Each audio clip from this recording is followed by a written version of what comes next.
दिल्ली देश की राजधानी है, लेकिन अगर आप इस समय दिल्ली या उसके आसपास, जिसे एनसीआर कहते हैं, वहां जाने की सोच रहे हैं तो फिर सतर्क हो जाइए।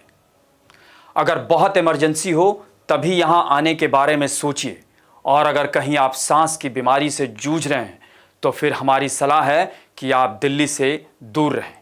हरगिज मत यहां आएं, क्योंकि ऐसा करना अपनी जान को जोखिम में डालने जैसा हो सकता है। वैसे हमारा इरादा किसी को डराना नहीं, बल्कि उस समस्या से रूबरू कराना है जो साल दर साल विकराल रूप लेता जा रहा है, और यह है वातावरण में छाती जहरीली धुंध, जो लोगों को गंभीर रूप से बीमार बना रही है। लोगों की सांसें जैसे इमरजेंसी की चपेट में हो। नमस्कार, मैं अभय राय। अब इसे विडंबना नहीं तो क्या कहें, दिल्ली में दो सरकारें, यानी भारत सरकार और दिल्ली सरकार है। दोनों के दावे सुन लें तो सिर चकरा जाएगा। कुछ देर के लिए आप दिल्ली को सपनों का शहर मान बैठेंगे, क्योंकि कोई इसे लंदन तो कोई पेरिस बना देने का दम भरते नहीं थकता।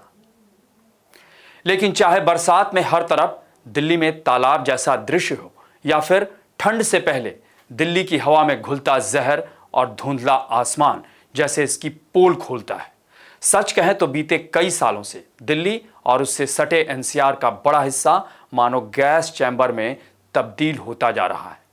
यहाँ की जहरीली हवा में सांस लेना जानलेवा हो सकता है, क्योंकि हर तरफ स्मॉग के साथ धुंध की चादर का ही साम्राज्य नजर आता है। सेंट्रल पॉल्यूशन कंट्रोल बोर्ड के मुताबिक आज सुबह दिल्ली का वायु गुणवत्ता सूचकांक यानी AQI औसत 481 रिकॉर्ड किया, जबकि 25 से ज्यादा इलाकों में कहीं कहीं AQI 500 तक और कुछ जगहों पर इसे भी पार करता हुआ नजर आया, यानी दर्ज किया गया। वैसे सेंट्रल पॉल्यूशन कंट्रोल बोर्ड के मुताबिक दिल्ली में 37% करीब वायु प्रदूषण पराली जलाने के कारण, जबकि 12% वायु प्रदूषण गाड़ियों से पैदा होने वाले धुएं और कार्बन उत्सर्जन से हो रहा है। इसके अलावा और दूसरे भी कई कारण हैं जो वायु को प्रदूषित कर रहे हैं, जहरीला बना रहे हैं। यही कारण है कि तेजी से बढ़ते वायु प्रदूषण को देखते हुए दिल्ली और आसपास के इलाकों में ग्रेडेड रिस्पांस एक्शन यानी ग्रैप 4 लगा दिया गया है। यह बहुत गंभीर श्रेणी को देखते हुए ही लगाया जाता है, जिससे कि वायु प्रदूषण को नियंत्रित किया जा सके। दरअसल ग्रैप के 4 स्तर होते हैं। ग्रैप का पहला स्तर तब लागू किया जाता है जब प्रदूषण थोड़ा बढ़ता है। इसमें हल्के प्रतिबंध लगाए जाते हैं, जैसे कि निर्माण कार्य पर कुछ प्रतिबंध लगाना।